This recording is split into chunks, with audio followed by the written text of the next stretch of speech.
Halo semuanya, namaku Markus. Dan walaupun aku dibuang saat aku masih bayi, akhirnya aku menjadi jutawan.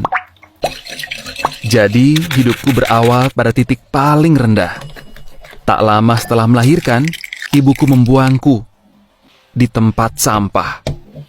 Hidupku bisa saja berakhir saat itu juga, tapi alam semesta punya rencana lain buatku, rencana besar. Aku nangis di sana sendirian, kedinginan, saat orang baik menemukanku. 2 hari kemudian, aku diadopsi.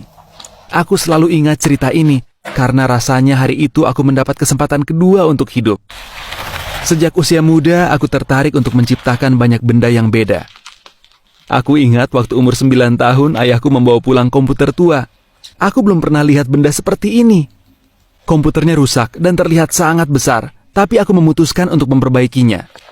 Aku duduk di kamarku berjam-jam, mencoba berbagai cara yang kubaca di buku, dan akhirnya berhasil. Komputernya hidup dan berfungsi. Setelah itu, semua tetangga di sekitar tahu kalau aku punya bakat untuk teknologi. Jadi mereka terus mencariku setiap mereka punya masalah.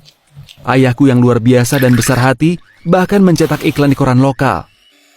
Bunyinya, hubungi Markus, 1 nomor, segala jenis perbaikan.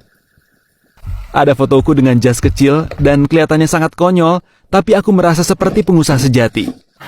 Itu adalah awal karirku. Tapi hanya dalam sebulan, keluargaku mulai hancur. Ayahku mulai bertingkah aneh. Pada awalnya cuma hal-hal kecil. Dia menghayal di tengah percakapan, seolah ada hal lain di benaknya. Tapi tingkahnya mulai memburuk. Dia mulai menghilang di siang hari, meninggalkan HP-nya di rumah.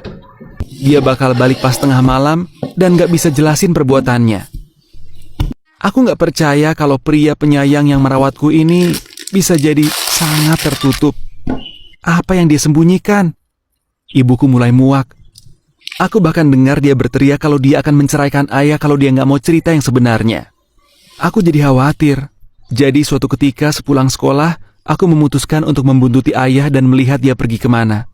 Dia membawa tas dan bilang ke aku kalau dia mau pergi ke supermarket, dan aku pergi semenit kemudian.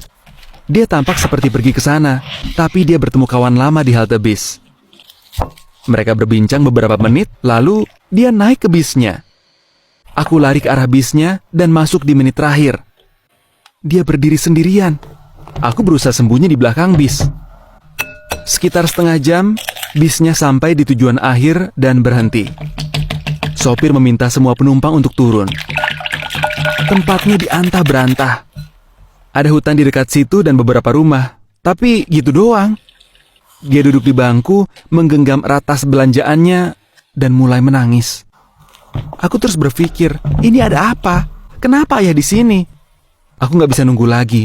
Aku jalan menghampirinya, duduk, dan ayah mengangkat matanya ke arahku. Matanya terlihat bingung. Kenapa kamu di sini, ayah? Tanyaku. Dia terlihat malu. Hal apa yang sangat mengerikan sampai dia gak mau ngasih tahu ke aku? Akhirnya, setelah hening beberapa saat, dia bilang, ayah, gak tahu. Kami pulang ke rumah dan bilang ke ibu. Orang tuaku pergi ke dokter dan aku menunggu dengan cemas di rumah. Mereka balik dengan diagnosis yang sangat menyeramkan. Dia menderita Alzheimer. Ingatannya mulai hilang, dan penyakitnya memburuk setiap hari.